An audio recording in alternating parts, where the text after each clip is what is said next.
The last thing I'm gonna say about this though, David, just know when your boy Roman didn't show up to work, the bloodline story would have been dead if Solo wasn't there. I'm just gonna say that right now. After he lost, if Solo wasn't doing the shit he was doing, the bloodline story would be in the toilet, washed down, flushed out. But Solo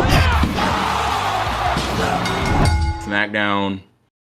But obviously we saw the Randy and John stuff, which I know David wants to talk about. I mean, yeah, John's not scheduled to be on TV for basically till Backlash. So again, he's just not here. But again, like, I don't really think John and Randy needs a full build because, like, bro, we already know the history. Like, that's not something that needs a full build. But again, like, there's just a lot of questions about, and then also, which I hate. Like, this is one of my pet peeves when they do this. When they post a poster for a show that's happening after the one that's coming up that has someone in it that basically spoils who's gonna win. So they posted a John Cena Saturday Night Main Event poster like recently. It was like either yesterday or today, and it had John Cena on the cover. And it's like, bro, why are you posting that? Because you're basically giving away that John's gonna retain. Like, at least with the title in his hand? Least put it in the air. No, but he's on the face of the poster. Like, and most, like, obviously, like just make it out. If John was gonna lose, yeah. Okay, but the thing is, I mean, like, it's a little thing. But going back to SmackDown, he mentioned the amount of appearances he has left, which his appearances were them, like, I think they've been online since like WrestleMania, that he was going to be at Main Event, he was going to be at Backlash, and so they're kind of like you know he's going to be there. For the Backlash poster, poster was ridiculous. The Backlash poster was ridiculous because that had Randy on, and usually the man on the front page is the main eventer. I mean, yeah, maybe because he's from St. Louis. Well, that's not. I mean, that's not. That's not what I was getting at. But like, I mean, like, I was just getting at the fact that like why are you like? I understand you want to promote your stuff in advance, but I'm just saying, like, why do you spoil the main event? That just. Yeah, that's what I was getting. But that's the same. They didn't have to put Cena near the poster too. Like, probably that gives it away a little bit. Well, but they didn't post the Cena and Randy thing before WrestleMania. Like, if they would have posted it before WrestleMania, that would have been ridiculous because they would have just been like, all right, so now we know who's gonna win. So like, that's basically what they're doing. Oh, they did not post it before WrestleMania. No, like right after WrestleMania. Yeah, like that's what I'm saying. Like, I guess. Well, yeah, but like my point is why, like, the fact that you posted it before Backlash is what I'm saying. But I don't. But that can mean many things. We know how many appearances Cena has with the title or without the title. So putting him on whatever poster you can, I'm sure that's marketing in general, whether he has a title or not. And he's been promoted to be on these shows, so he's getting promoted to be there. So title or not, I think I think we think that so much because he needs to go over against Randy, or else I'll be absolutely even more like I will give less of a fuck about this feud. I think that saves it. He needs to go over on Randy. But I understand what you mean. I'll say this about the promo. We'll start off with Randy versus John Cena. That was a really, really good promo. That was very entertaining to watch with two guys that are so good on the mic. And I felt like they cut deep. They went into history, so they didn't just leave out the fact that they had history together. They went into it. I think that's nice. I think it gives us more excitement for the feud. But the only excitement that we have for this feud is only because they have the history. So I'm not gonna. There's a lot of mid-card feuds that are going on that are a lot more entertaining than this one, because that's all we have. Is that the fact that they have history together and now they're fighting. And it's a dream match. It's a match that we all love to see, but there's not much more to it, except for John Cena wants to ruin wrestling.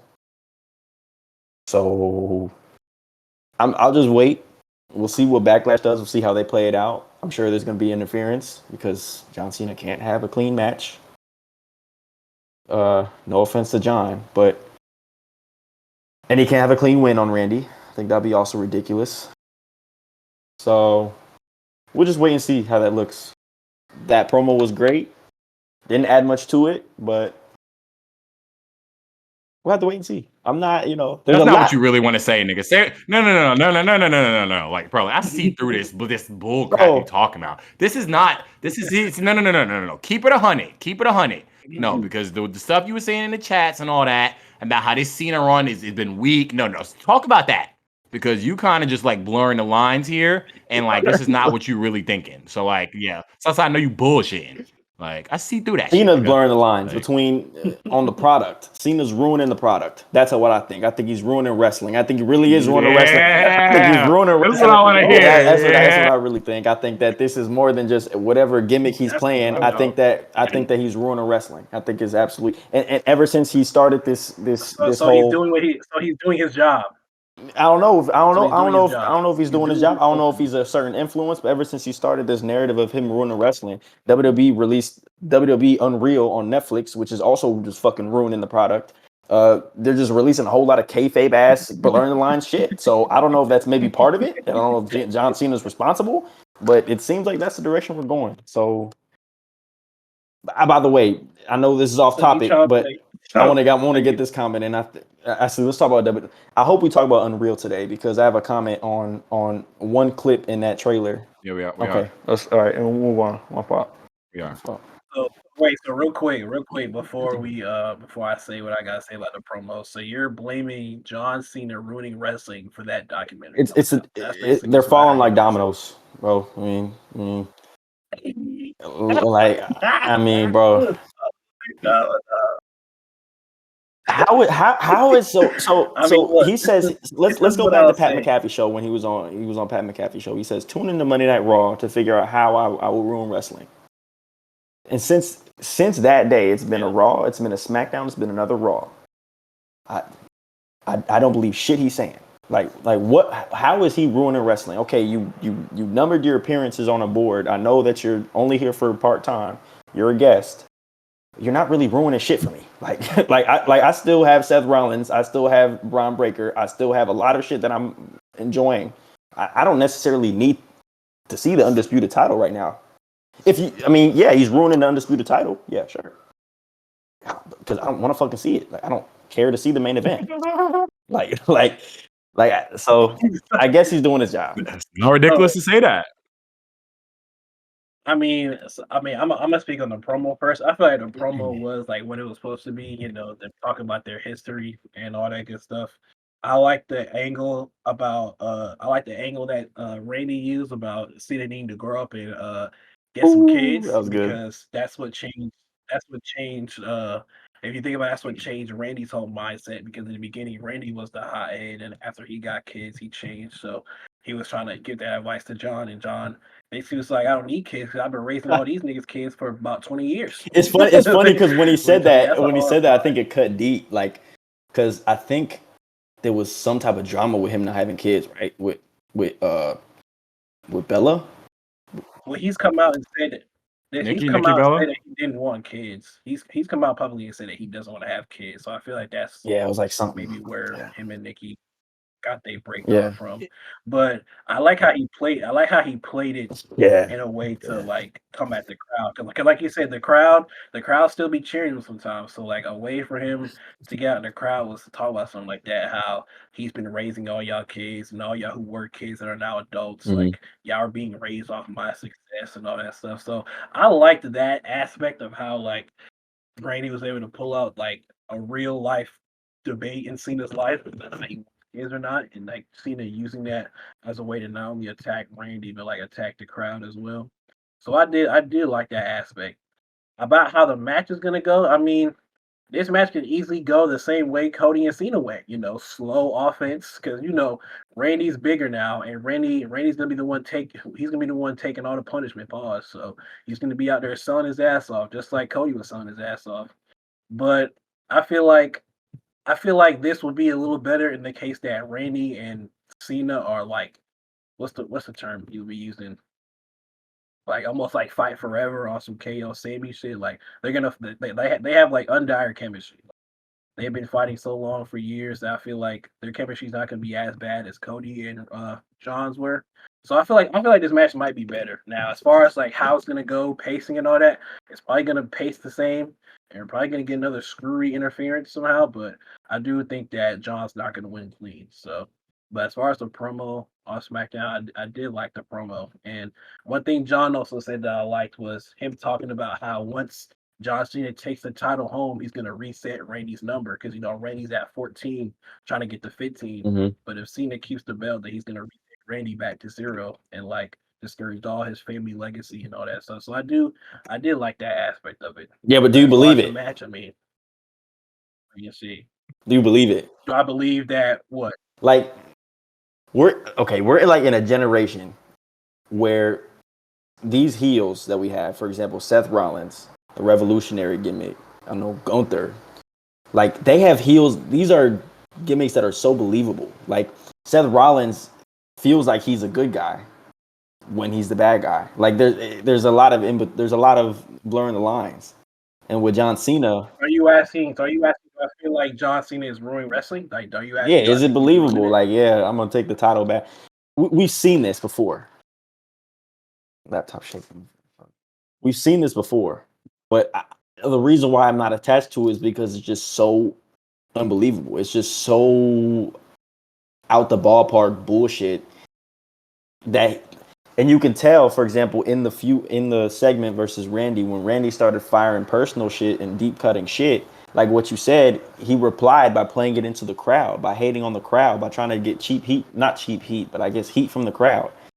And that's a lot of control from Cena. And we know what Cena can do on a mic. Like, imagine if they were just going back and forth, firing shots at each other, how much better this segment would have been.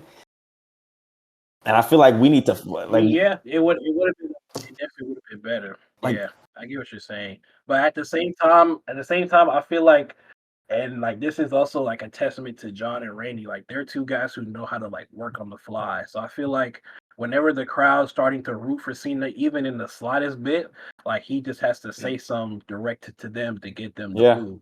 Because going back to the Cody thing, and I think that Cody feud kind of like messed it up because the fact that going into Mania towards the end, they were cheering for Cena and booing Cody. So now everyone sees Cena as the champion. They're all like hyped for him, even though in reality, like he doesn't like y'all. So I do feel like, in the sense, I believe him. I believe him in the sense that he is ruining wrestling because the matches, like I guarantee you, after the Randy John match, some people are not gonna like it, just like they didn't like the Cody match. They're not gonna like the pace and how slow it is. And I feel like John Cena might cheat in an ugly ass way that people not gonna like. But at the same time, if we come out of that match not liking it, isn't that what he wants us to but do? then Wouldn't that but not that be him blurs the like lines doing between a his good job? product and a bad product. If I come out the match and I don't like the main event of a pay-per-view match, then you're putting your product on the line. It's not just then like where's the gimmick and where's the business? Like where's the I don't know. They say that's when the business at its best, when the lines blurred. Like this didn't happen on SmackDown, but like talking about what happened on Raw the other day, Becky's promo. I don't know if y'all listened to Becky's promo, but in Becky's promo, she mentioned not Charlotte. She mentioned Bailey complaining on Chris Van V's podcast of how she's not a star and how she doesn't get viewed. Like, Wow. remember when Bailey Yeah. said she didn't get viewed as a star like a Becky or Charlotte? Like Becky mentioned that in the Wow. promo. I didn't She see that. I mentioned didn't see that. that. So it's one of those things. It's one of those things where it's like the product is at its best when they can blur real and fake. So and this is the last thing I'm gonna say about John and Randy. I know people are skeptical after that first match he had with Cody, but I definitely do feel like him and Randy are gonna have a better match because they've been fighting each other for like 10 plus, 20 plus years. So I do feel like their match will be better. Will it still be the same pace and all that? Probably. But I feel like with it being in St. Louis, as opposed to it being in a rabid crowd at WrestleMania, they're gonna boo John more. Then John's not gonna get any cheers, and so the offense that he's displaying is gonna hit harder. So that when Randy does come back, the pop is there, and then they're gonna have their little back and forth nostalgia segment. And then John Cena's gonna do something that the crowd not gonna like, and they're gonna 100%. boo the shit out of it. 100%. But At the end of the day, that's what. At the end of the day, They're that's doing what the he same wants. shit. They're doing He this. I'm wants sorry, that. X. I'm a last thing I'm gonna cut off with. They're doing the same shit with Jay, where the fans are kind of not doing what Triple H kind of wants them to. Or they're not reacting the way he wants them to react. So you put him against Logan Paul. You put Cena versus Randy in St. Louis. It's a good way to get the heat. So that's why I'm waiting to see how they develop his story after St. Louis. Because I think after St. Louis, you'll get the heat that you want from Cena. You'll get the heat that you want. Beat Randy Orton's like do what Gunther did to Jimmy in St. Louis to Randy. Like do some shit like that. Like let's get brutal. Let's get the most heat that we could possibly get. I think this is the best chance and the biggest time in which he can get it. So that's why let's wait and see what happens. But the only thing I gotta say about that is I don't really got much to add, but I mean, bro, only thing I gotta say, bro, like if John gonna do them weak ass big boots, like at least put some boots on, like you know what I'm saying, like with them weak ass sneakers, like bro, like if he gonna do these slow moves and shit, like bro, just put some, I don't know, bro, like them big boots, bro, this the moves that he was doing, just like oh my god, I mean, like maybe still not used to it, but like Dave, your camera's freezing up, but oh, that's good now, but yeah, nah, like at least put some boots on. yeah, or like at least like, I don't know, like bro, like I don't know, bro. I don't bro, like I don't think I much to say on it. Even though like I said, like I do think some of it is like a little not genuine to where like in my opinion, I would have preferred the Cena angle to be like focusing more on like the burying talent. Like I like that angle where like Cena was like, all right, like y'all always talk about how I'm burying talent. Now I'm really about to bury all like, y'all. like, yeah, and like to be honest, like I would have preferred if he kind of just went that route, like I'm about to just bury all y'all favorites now y'all not gonna like it more than like the ruin wrestling thing. I mean, like I'm still really unsure on that. But I felt like if they would have maybe took that direction, where like, because like I feel like there's another level that Cena got to get to as to be a believable heel. Like I don't think this is enough. So I mean, whether it's him attacking certain people or just like I said, like burying all the childhood favorites, like and like if they're gonna go on this path, it needs to be Randy, it needs to be Punk, it needs to be all the fan favorites that we love, but it has to be believable too, because again, like it's really not believable that 50, however old John Cena is gonna beat Randy clean, is gonna beat Seth clean, gonna beat all these people clean. So they gotta make it believable. But I mean, that's just the direction I prefer they went. I mean, I'm really not too big of a fan of the ruin wrestling thing because I don't know how, like David said, like I don't know how you ruin it without making the product look good at the same time. I don't really know how that's possible. So it's like if he's saying he's gonna ruin it, well, the product's gonna suck. So I mean, if they find a way to make the product look good while also ruining it, then that might be fine, but I don't know. I don't really have much else to say about that. So they did the for the women's division, they did Jade and Tiffany. Tiffany cut a promo, which still thought was pretty average. But she cut a promo and then Jade came out and they had the match, and the match was pretty cool. Jade's looking better and better. And then Nia Jax came back, and I was surprised. I mean, like I did say that Nia was gonna come back, but I was kind of just saying that like just more wishful thinking. Just considering all the stuff that's going on with that comedian thing and all that. Like, I didn't know if Nia was gonna get punished for that actually, like in her booking. Because Nia was saying some crazy shit. Nia was saying some crazy, and I mean, she wasn't lying for a lot of it, but I mean, like that was very interesting. So like, I don't know if this means that Jade's gonna be in a main event scene now. I don't know. In my opinion, I'd rather just see them run Tiffany and Nia back again. But nah, I'm very unsure. Even though I do think, and this is a very early prediction, but I do think Jade is gonna win Queen of the Ring. That's my early prediction, and I think shit. Like, y'all hear me? Okay. Nah, Yeah. It's just like yeah, frozen. yeah, I can hear you. Word. Hold up. That's not Now that's it's not frozen. ridiculous. Word. Oh. Yeah. Bro, have they like paused or have they like did they not put I might be so wrong. Did they not put King of the Ring on TV last year? They did. It was a pay-per-view. Damn it, John. Did y'all not hear anything that I was saying? No, we did. Nah, We I did. We heard you. did. The last thing you said was you think Jade might win Queen of the Ring.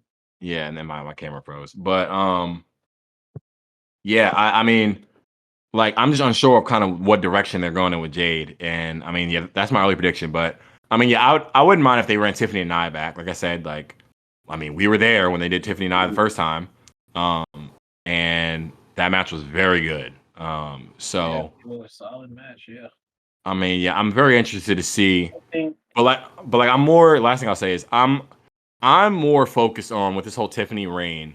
I'm more focused on how she's going to develop as a character more than who she's necessarily beating. Because I just think they need to go shy away from the Tiffany being the sympathetic babyface. I'm just really not a fan of that. I don't think it's believable for her as a character. I think she needs to just stick to being that like bratty type. But I mean, people like her anyway, so it's like she can play that character. But I felt like in the Charlotte feud, she was they were shifting her somewhere else that I wasn't really a fan of. So hopefully now, I mean, she's gonna face Nia. Nia's gonna get booed. But even though when Nia was beating Tiffany up on Friday, they was cheering Nia. So I don't know if they was just cheering her because she just came back, but I mean, they were cheering her. So I don't really know. I feel like that's probably why that and Yeah, probably I was about to say. what she said on that roast. She got some fucking pop. I was about to say, man, I was saying some crazy shit, but I mean, yeah, I'm interested to see what they do. I mean, do I think Jade's ready to be in the main event scene? No, but I do think she's getting better, and I do think by her, see what I think would be interesting. And I don't know if they do this, but if Jade wins Queen of the Ring and Bianca ends up winning the title at some point before SummerSlam, I think that'd be very interesting. Because yeah, I mean that'd be very interesting. Obviously I'm jumping the gun with the Jade stuff, but like I don't necessarily think they need to rush her in anything right now. I don't think she needs a title match against Tiffany or really anything like that as of right now. But I thought that segment was interesting. I think like as far as the segment in the match, like I think that was good, and then of course like Naomi jumping Jade, mean that their rivalry's not done yet. I think they might do something to where Naomi gets her win back against Jade, and then I don't know, like it wouldn't be ridiculous. It wouldn't be ridiculous if Naomi was the one to take the belt off Tiff, and then somehow they interject Bianca back into the Naomi Jade beef, and then maybe they do something with that with all three of them for the title. But I do think they're gonna run Naomi and Jade back and give Naomi her win back. I don't know when. And then, yeah, it will only make sense for them to run Nia and Tiffany back since Tiffany never beat Nia clean. So this is a chance to give her a credible win. But as far as a hot take, Jade winning Queen of the Ring, I don't think that's ridiculous. But a hot take that I see, and I don't know if many people see this, but I think if it's not Bianca to win the belt, then it might be Naomi. And I wouldn't be surprised if they did a Naomi versus Jade for the belt, or if they had Bianca come back and then run a triple threat or something. But as far as next up for Tiffany, I feel like she definitely should beat Nia, and then maybe she goes on a feud with Naomi based on what happens, or maybe Bianca comes back as a heel. Which I mean, at this point, she might as well come back as a heel, considering that. I mean, maybe she'll get cheered because she's been gone. She'll be gone for a little bit, but if she comes back from whatever it is she's doing and they still booing her, then it's only right Bianca turn heel and they can really Or turn her take heel that off the division pop somewhere. off her return pop. Just return and beat somebody ass. Get a big heel. Proceed with caution. Yeah. Proceed with caution, nigga. Come out with caution tape. Proceed with caution. Tie caution tape around Hella around the caution tape. hair. Like, do that.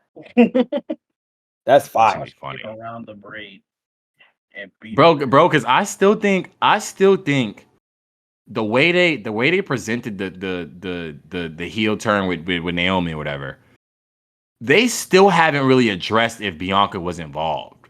So like they still haven't really. So like they're able to loop that back together where if Bianca turns heel, it's like nah. Me and Naomi were in cahoots about this the whole time.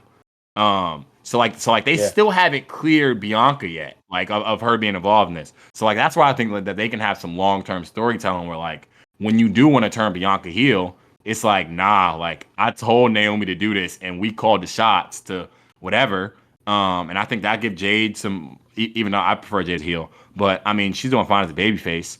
But I mean yeah, I still think they could play into that because we still don't really know if Bianca was involved yet. So Fraxium got a look on the main roster on SmackDown this week. Yeah. And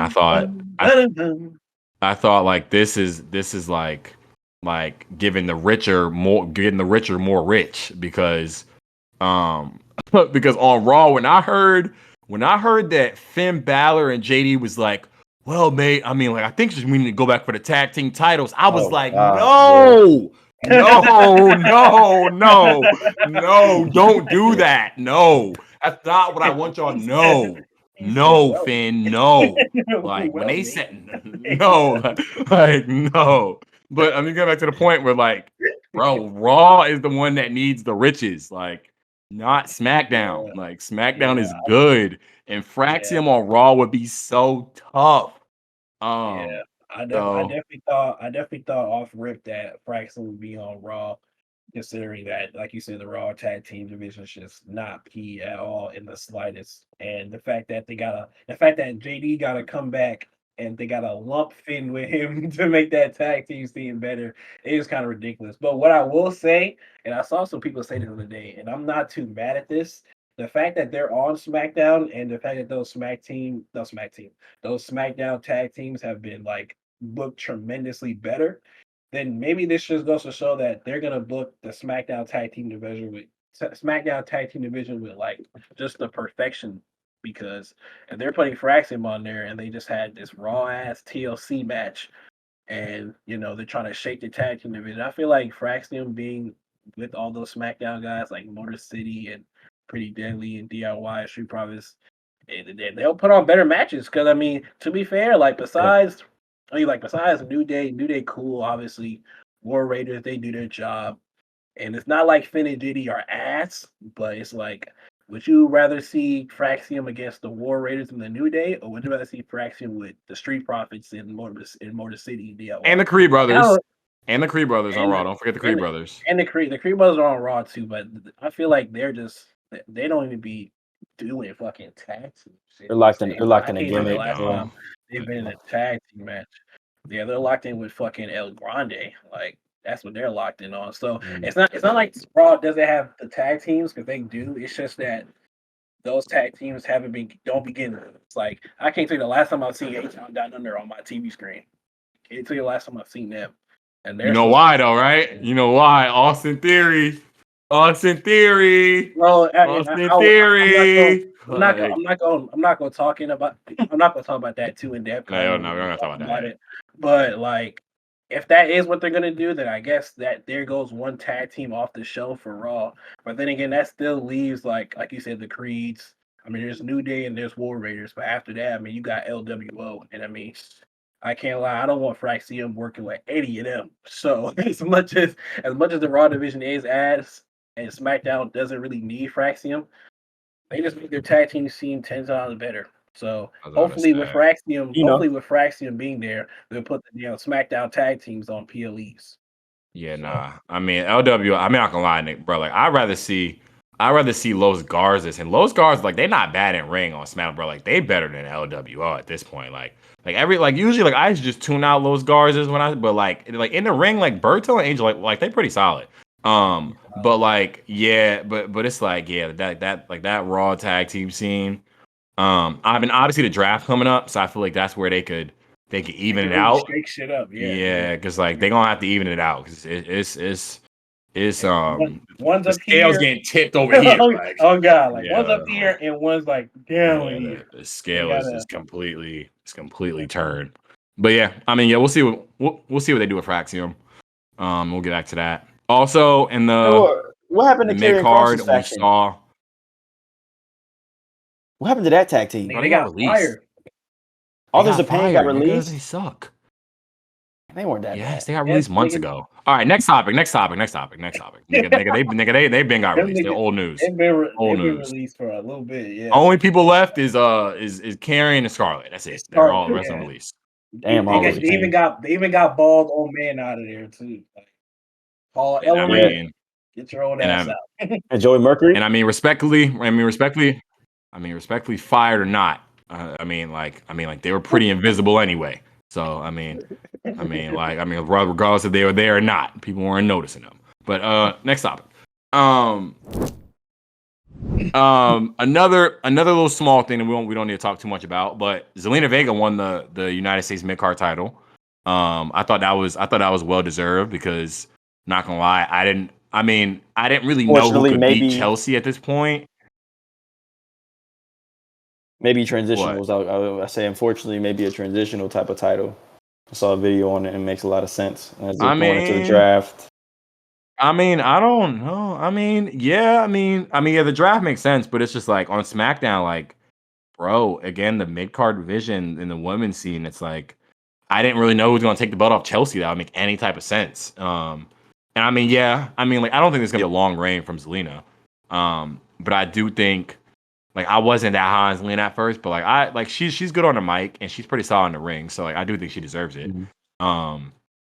But again, like I don't really know what direction that division is going. I'm gonna be honest, because it's kind of, the way they're treating, the Raw mid card title, like they're kind of, I feel like they're treating that division now that Becky's involved and Bayley's involved. They're giving that division a little more love than SmackDown, because I don't really know what's going on with that mid card division in SmackDown at this point. Yeah, I don't know either. And this goes to back what I've been saying. Like I thought for the longest time, like someone like an Alexa Bliss could have been someone to take that belt off Chelsea, but we all know Alexa Bliss hasn't been on TVs. But yeah, that SmackDown mid card division for the women is pretty steep.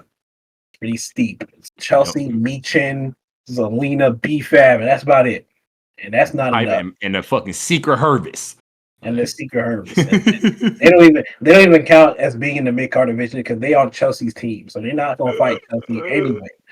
So it's just raw. That's why I said earlier, someone like a Mariah May come up to that SmackDown mid card division, like got so much talent coming up from NXT though. Would you rather see first? Like imagine Jordan Grace and someone like a Jordan Grace can move to SmackDown. Someone like that's true. If they decide to move up Jada Parker or something like that. Also, this is just a quick side note. I don't know if any of y'all peeped NXT, but apparently word in the street is Metaphor is getting broken up. So I don't know if that means Lash might get called up. That's entirely ridiculous. All right, respectfully, all right.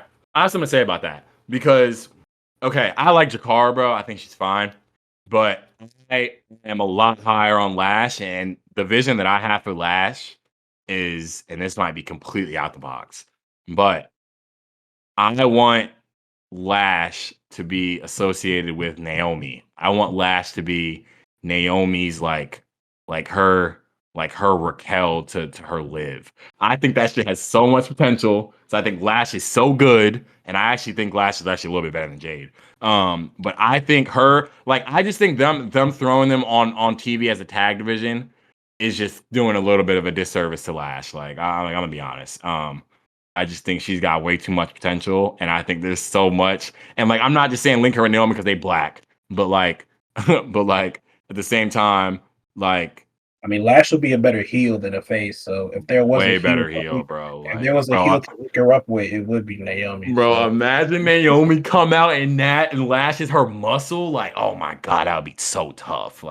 That would be so tough in my opinion. But that's a side note. But I don't really have much to say about them somebody breaking up. somebody like a Lash or Jordan Grace or something like that would fix the women's mid card on SmackDown. So, I mean, maybe that's what they about to do. Maybe someone like Lash gets called up. Maybe Jordan Grace gets called up, goes to SmackDown. Maybe someone like Jada Parker gets called up, goes to SmackDown. I mean, they have women in NXT that they can easily put in that SmackDown mid card. It's just whether or not they want to do it. They pull the trigger. But someone like a Lash would be tough. Someone like Jordan Grace, Jada Parker. I even heard someone say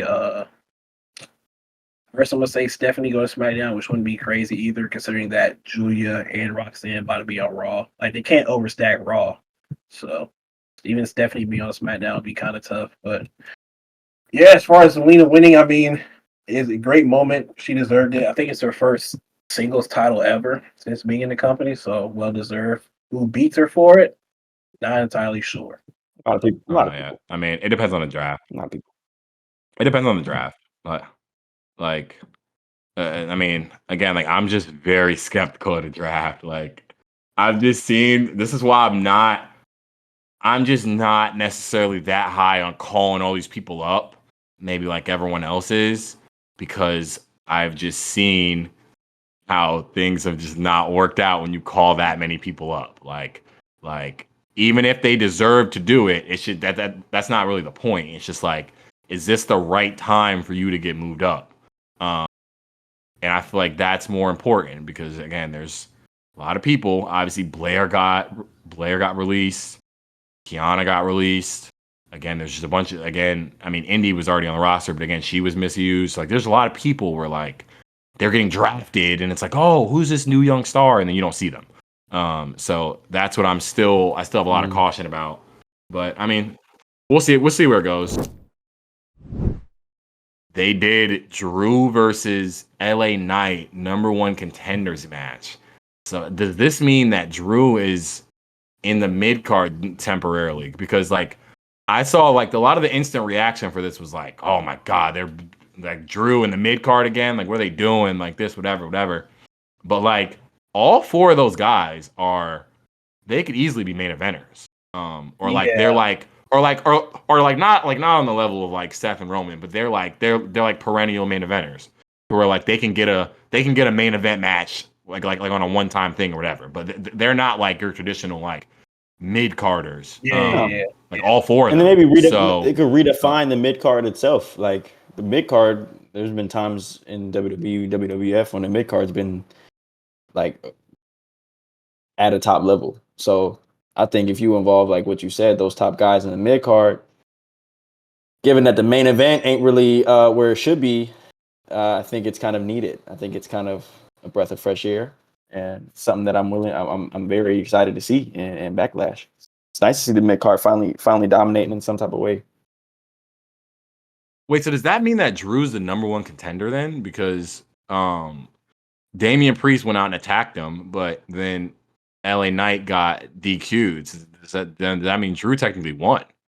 Yeah, Right? I mean technically it means Drew won, but I mean I'm not gonna be surprised. I'm not gonna be surprised if they like run like that fatal forward all of it, just because like like you said, as far as like them being the mid card, even though the main event talent per se on SmackDown is like, I mean, Cody's gone, there's Randy, and besides John, and John's not on TV obviously, but like the main event scene is the mid card if you really think about it, since John is on this like showing up a certain amount of days. And it wouldn't make sense for someone like a Drew or a Damian or even someone like a LA Knight to go after a WWE title that they know probably isn't about to be in their vision, because they definitely had John going against a select few amount of people. And a nigga like Drew, LA Knight, even though LA Knight versus John Cena, I would want to see that. But I doubt that's gonna be in their future. So they're gonna have to hold it down the main card. And honestly, you can argue and say that Jacob's the best champion on SmackDown. Like, I mean, are you taking Jacob Fatu or John Cena? Like, can't lie, I'm taking Jacob Fatu. So the fact that they got someone like a Drew, a Damian, a LA Knight, Solo, all those top end guys on SmackDown fighting for that title is just proving that the US title means just as much as the world title. So I kind of like the fact that Do I like Drew fighting for the United States Championship? No. Do I like Drew being a part of this little intricate story where the U.S. title is kind of like the title that's being sought after by the other wrestlers? Yes, just because Jacob is the hot commodity and everyone wants to see Jacob. So why not have Jacob go against guys like Drew, Damian, LA Knight? Obviously, the solo feud's going to be somewhere further down the line. But I think having Jacob go against these main event guys now, even though technically they're in the mid card, it's a good look. Yeah, it could really revitalize like the workhorse belt in SmackDown. Because imagine that match being great, 5-star. Let's say Drew or Damian goes over, LA Knight goes over. Drew, for example, with the United States title doesn't look correct, but if you have a great match off of that pay-per-view and then he comes in with a crazy promo, bro, you can revitalize that fucking belt. So maybe that's how John Cena's Solo's getting done. Yeah. Sorry, no comment on Solo. Why you brought Solo up? I mean, technically, Solo not is not. What do you mean? Okay, no. Hold up. I don't know why you even brought Solo up. Hold up. No. Hold up. Because you're in no position to talk because you ain't watch anything when Solo was doing his best shit. So let me talk. Okay. So what we're not gonna do is act like Solo is not getting done wrong here, and it should not at least be involved in the conversation. Yeah, that's why of this mid card title. Okay, hold on, just let me finish. Where Solo started, whether you agree with it or not, that he should have been fighting Cody and been put all at this high pedestal, whatever you agree with that or not. Since he's come back, they have quite literally had this nigga doing nothing. He has basically been Jacob's puppet at this point. And he cut the promo, and if y'all listen to the promo, it's very obvious what they were doing. They were like he started it off praising them, but he was throwing Jacob would be here. That promo was so funny. That promo was so funny. I brought him here. I brought him out the street. That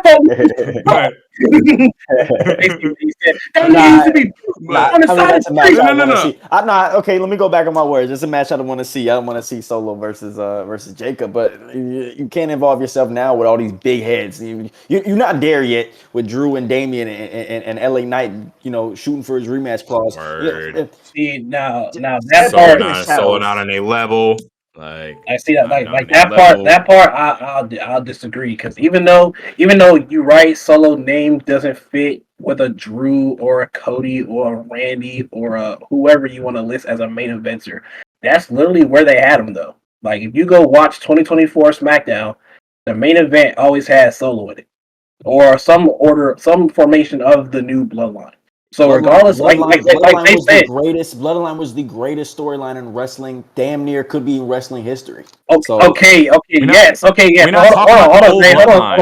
The entire Bloodline timeline, the entire story, all the way up to 2024. Okay, but I'll say this though: when Roman lost to Cody, not a lot of people thought that this Bloodline story would even be touched by Solo, especially like the SmackDown right after Mania. Like the SmackDown right after Mania 40 is when Solo beat up Jimmy, brought Tama Tonga, who nobody but besides probably hardcore fans knew who he was. And that's when that whole thing started. And then from that moment on to Raw and Netflix, because honestly, I think his whole momentum got shot when he lost to Roman. Because like they said, beginning of the year, after he lost to Roman, he ain't be doing shit but wearing suits and being next to Jacob. But all 2024, or not even all 2024, but from WrestleMania 40 all the way to Raw and Netflix, like he was the prime focus on SmackDown.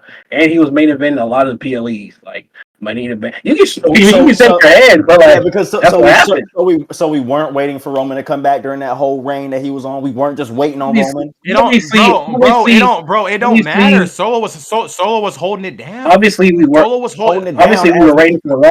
Okay. Yes, he was keeping the seat warm. We all knew Roman was coming back. And it was all part of this Bloodline storyline. We all knew great storyline. We all knew Roman was coming back. But it's not like Solo was out there just being an ass while we was waiting for Roman to come back. Roman was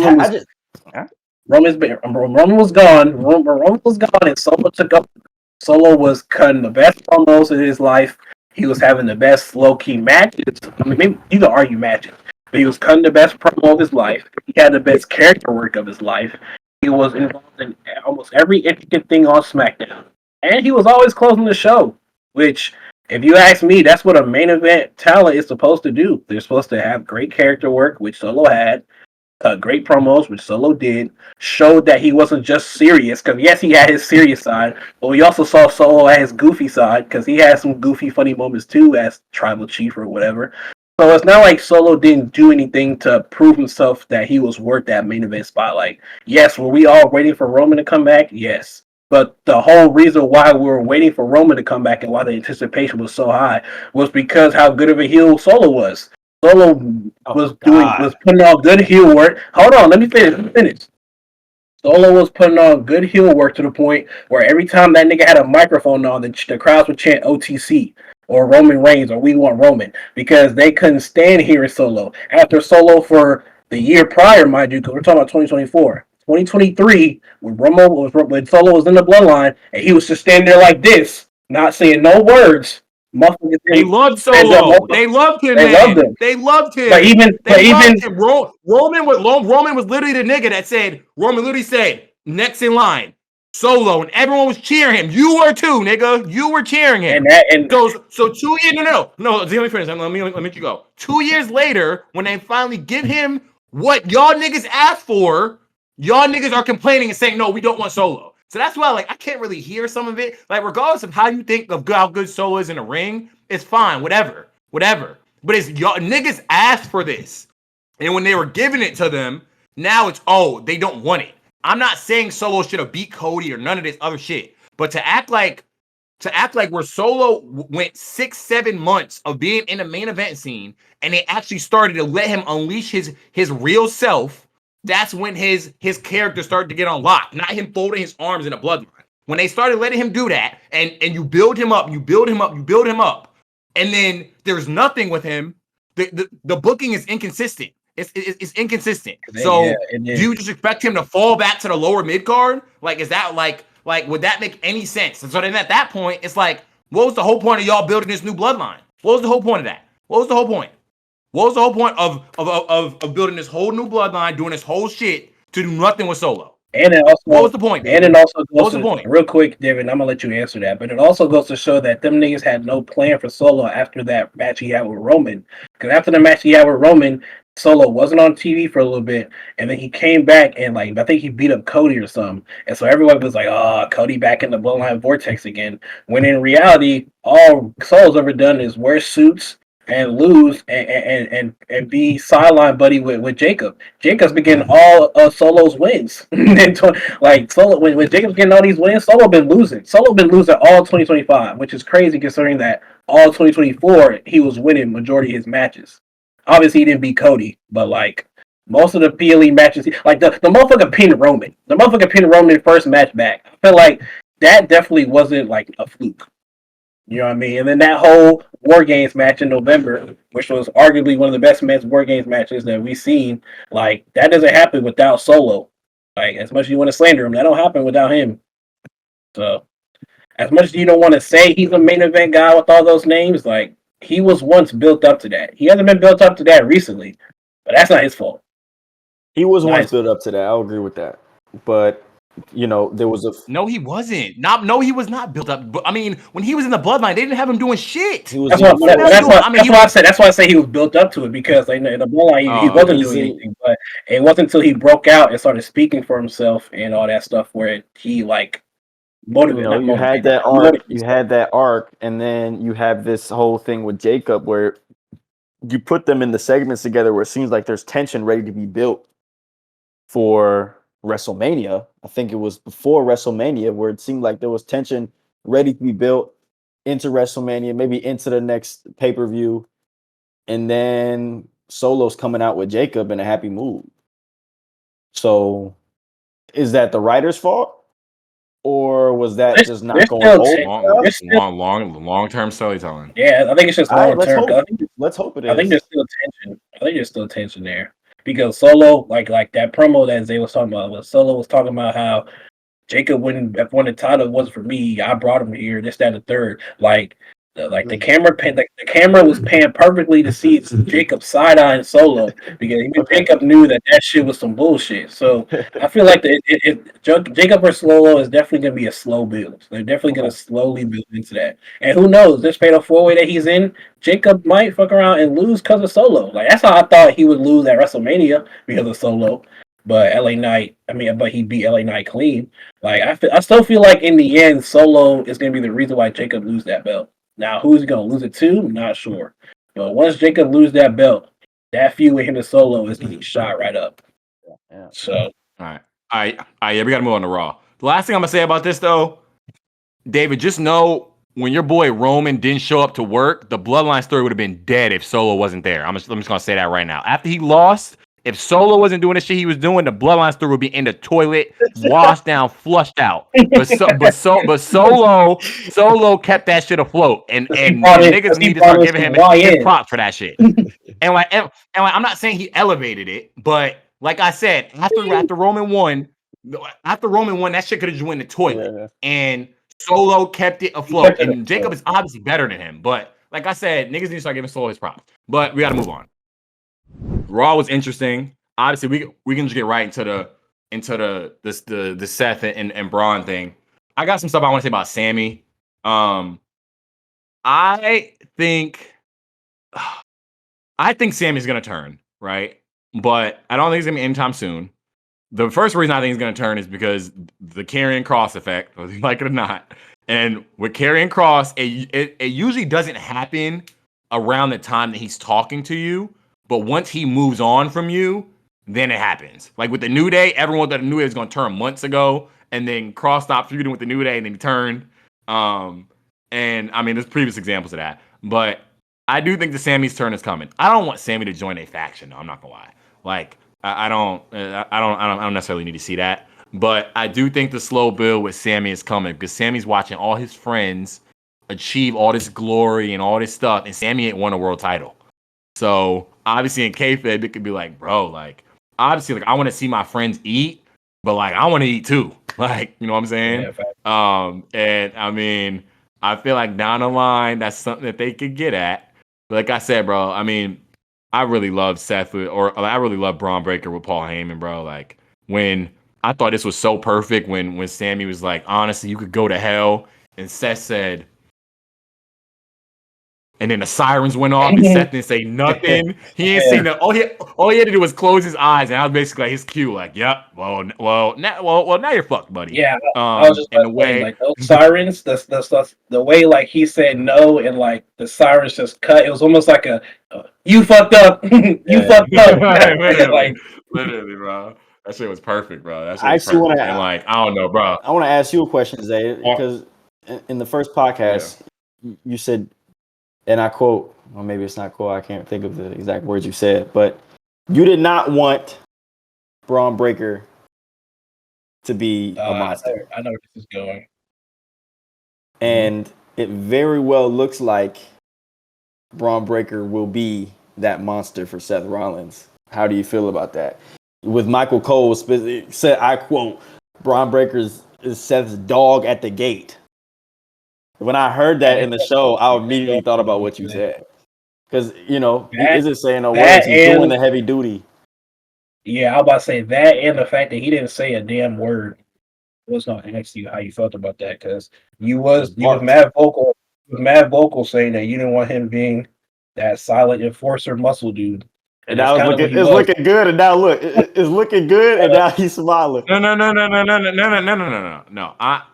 I still stand on that. But I've also been the person that said that I want Bron Breakker with Paul Heyman. That's what I was talking about. Well, yeah, I was talking about like how Bron Breakker and Paul Heyman. That's just like a match made in heaven. I'm still agreeing with that. But what I don't want though is I don't want necessarily like he can be the enforcer.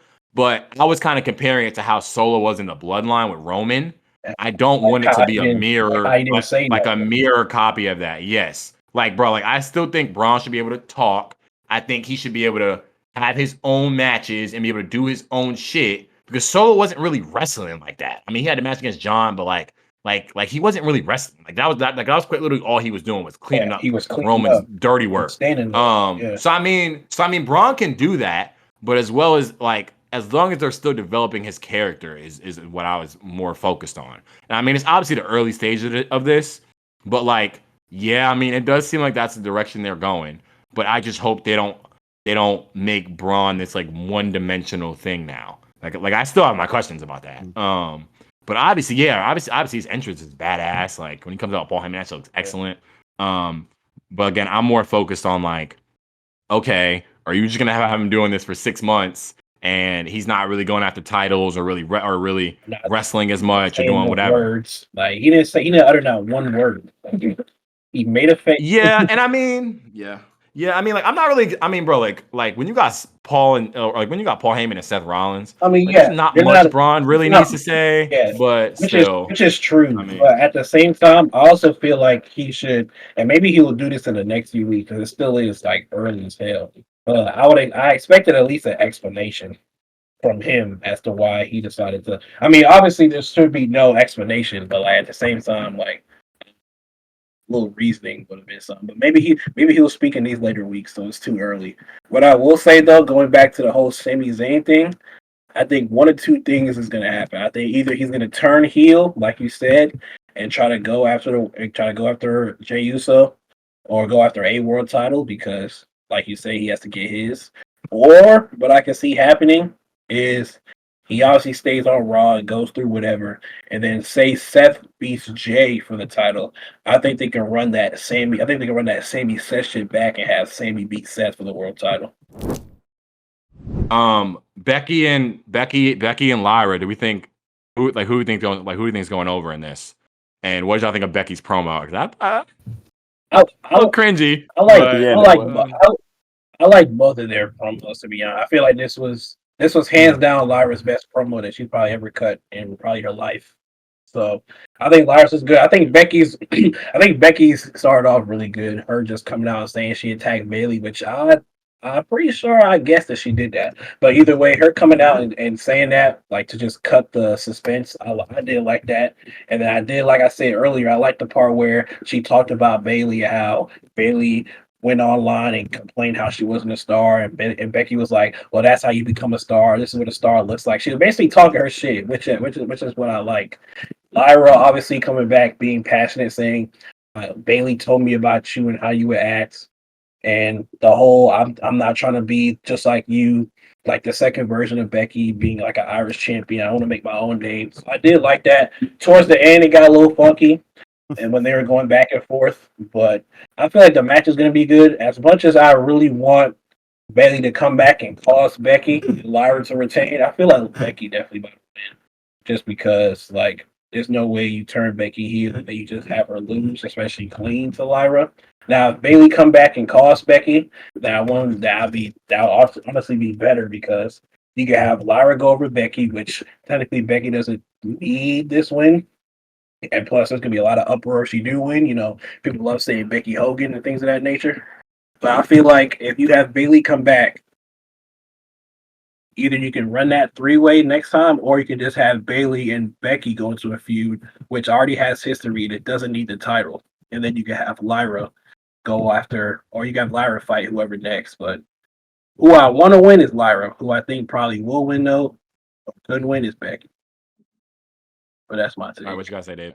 Good take. I think Lyra should go over. I think Becky's in a part of a career where she's giving back. So I think for her to be even in the mid card kind of shows that.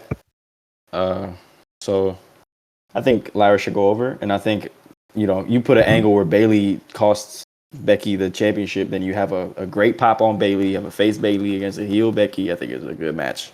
Good match, doesn't need a title. Two great wrestlers, great gimmicks, all that.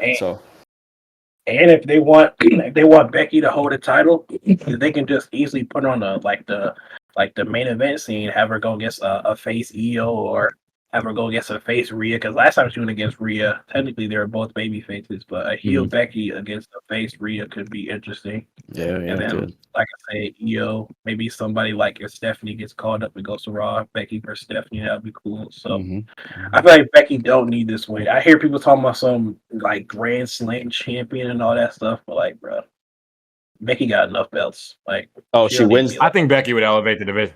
I actually want Becky to win, but I'm not gonna harp too much on that because we gotta. There's a few more things we gotta touch on.